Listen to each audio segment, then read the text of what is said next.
So welcome to the last presentation of the whole meeting. No cheers. It's about using technology for motivation, homework, and study. So we all know that over the past few decades, schools have relied on computer technology for delivering educational content or equipping students with resources to enhance their learning. And with the advent of the internet, some schools have started offering classes fully online, depending on the school itself, for maximum flexibility, and other brick-and-mortar institutions are incorporating digital technology and digital tools into their classroom and home assignments. And incorporating these tools helps educators keep their students engaged, motivated in a time when online media is a huge part of many students' lives. So how can we use digital technology for homework? How does it help the teachers? First, it helps teachers to create homework assignments. And they help virtual classrooms assess student comprehension and progress.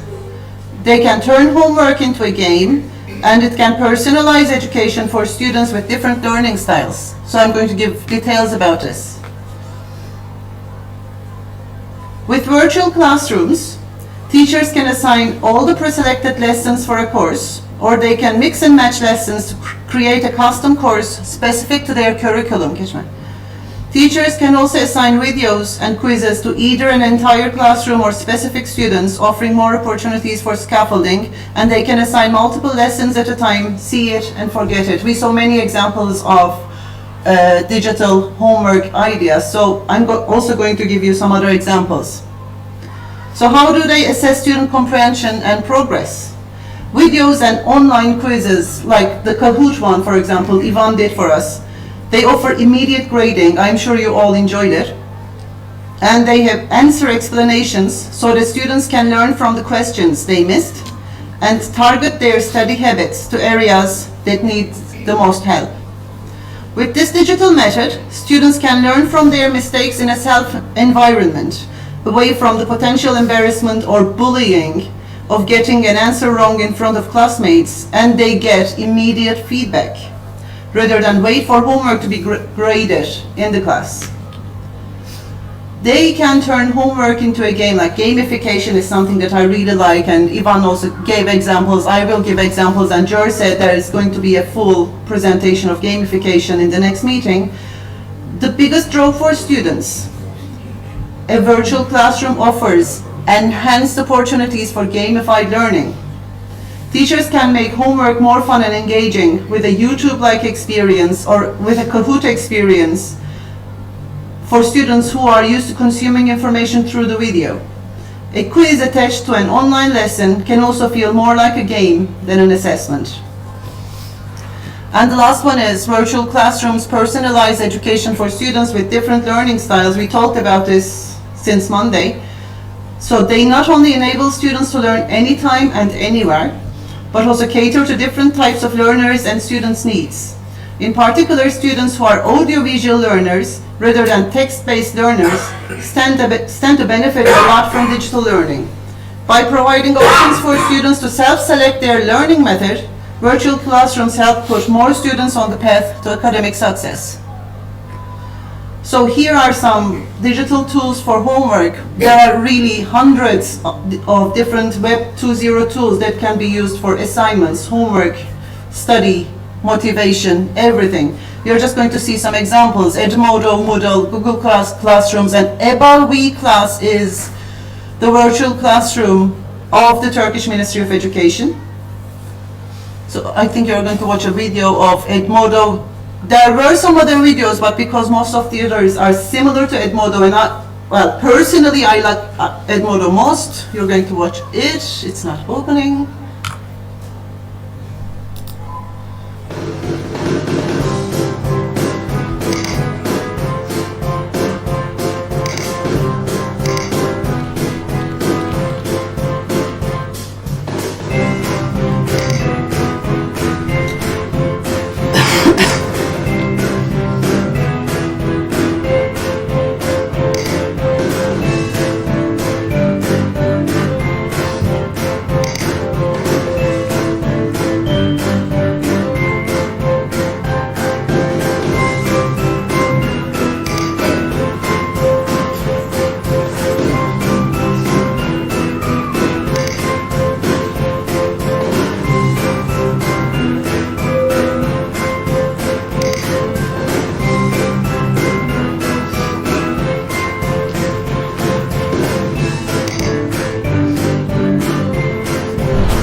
we are not going to show you any more videos, but as I said, you can use Moodle, Google Classrooms, or in our case, you can use EBA, WeClass, or whatever.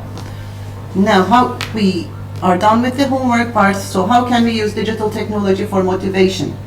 If you ask me, what is the most challenging thing in the classroom is, I would say, it's motivating the students. Or not motivating them, but keeping them motivated throughout the whole year.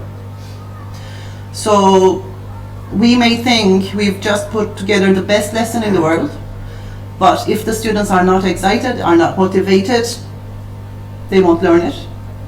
They'll be bored. So what can we do? We can motivate the students with videos. Just like I think Ivan was the one who said that they prefer finding videos on YouTube rather than listening to us. We can use technology in and out of classroom for teaching. We can motivate students with independent research, with different apps. We can boost their motivation with various technological devices and tools and use existing technological devices in the classroom. Having said existing technological devices, I would like to say, because Lisa said that the German Ministry of Education is planning to hand out tablets to students. The Turkish Ministry of Education did that, I think, 3 or 4 years ago, and it didn't work. The reason it didn't work is they handed out the hardware before the software was ready. And the teachers were not sufficiently trained. Yeah. So if we had, EBA WeClass is a really nice tool, but if we didn't have EBA WeClass at that time, now we have it, but they stopped handing out the tablets because they don't work. So we are waiting for the next round of tablets. Now they would work because the teachers would know, and the software is ready, but now the students don't have the hardware.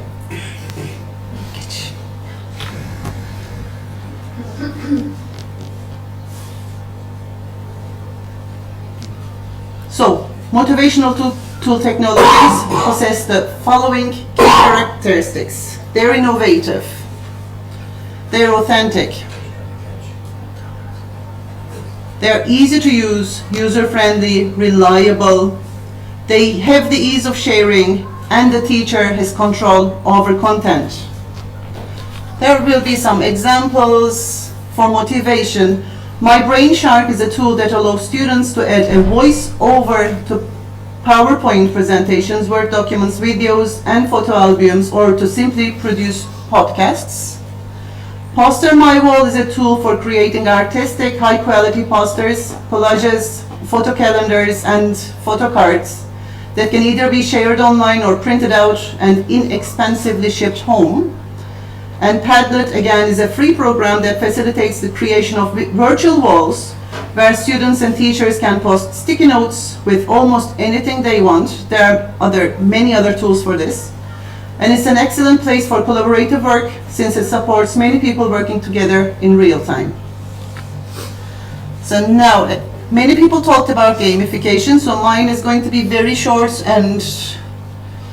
but games are a big part of culture, and the potential they have to transform students' experiences in school really is growing.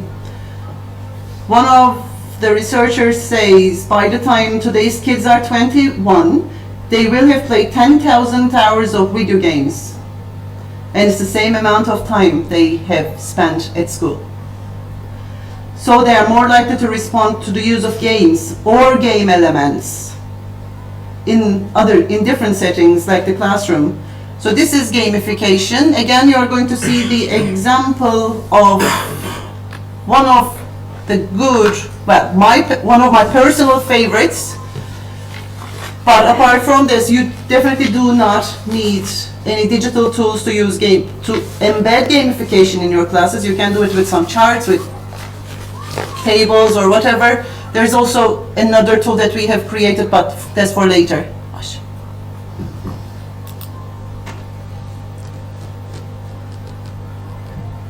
Once you set up your classes, if you're comfortable with any rules and settings, you're ready to start playing Classcraft with your students. The best way to introduce Classcraft to them is the Introducer feature. The Introducer feature is available on the teacher homepage and is custom made for each class you create. The Introducer will walk you and your students through introducing Classcraft. At the bottom are some resources that will come in handy during this explanation. If you'd like, you can quiz your students in advance. For example, the Hero Pack is a nice document for your students after you go through the introducer. Students can sign the Hero Pack to officially mark the beginning of their Classcraft adventure. The Hero Pack also gives them the choice of whether or not they want to play. When students have the choice to participate, they're more likely to be dedicated to the overall experience and the better Classcraft rewards. When you're together with your students in class, click the Start button to begin. Video What is Classcraft will explain to your students what the game is about and how it works. After watching the video, your students may have questions. The next couple screens will help you answer them by expanding on the concepts they've learned. For example, this screen explains experience points, health points, and sentences. This is a great time to pull out the rules summary. This document contains all your game rules for your specific class, so be sure to customize your settings before you review this document with your students. This sheet will show students exactly what all the game terms and rules mean in your class, such as how they can earn XP or lose HP, what your sentences are, and more. What's really cool here is that they can also see the powers, or real classroom privileges, that they can earn depending on whether they're a warrior, healer, or mage. This is super important because students will want to choose a character with powers they find personally appealing and motivating. Once you review the rules summary, you can move on to the next screen. Powers aren't the only way that characters are different in Classcraft, and this will further explain how the warrior, healer, and mage are unique. Each has a very important role to play on a team, so it's critical that each team has at least one of each type. They'll need each other to be successful in the game, to level up, and to get all those cool powers they're excited for. We'll look more at how students work together in another video. Now that your students have a better idea of what the game is about, you can introduce them to their teams. The Team Sheets document provides an easy reference of who's on each team, which may be helpful when you first start playing. Give your students a little time to decide on their team name and the team crest and background they like best. This will become their team identity and help foster community in your classroom. After that, they can create their characters based on what they've learned about the warriors, healers, and ninjas. You can either help them do this during class, or they can do this later on their own time. You can even walk through this process with them one-on-one. Whatever they choose, it's a great idea to allow students to create their own character, as this will help them get invested in the game and even more excited to play together. All finished, and you're ready to start with Classcraft. Keep in mind that a normal day will just consist of you teaching like you normally would, only with the game running in the background, such as on Protector. Remember to give XP and remove HP as students demonstrate the behaviors you want to encourage and discourage. It's helpful in the beginning to focus more on giving XP than removing HP, as this helps students see the advantage of playing Classcraft, shows them why it's fun, and gets them super engaged. There are so many ways to use Classcraft as part of your daily routine, so we'll put some tips for you in the video description. The most important thing for starting on the right foot is to have fun as you play together. If you have any questions, feel free to reach out to us at support@classcraft.com or by using the live chat in our knowledge center. Thanks for watching. And thanks for listening.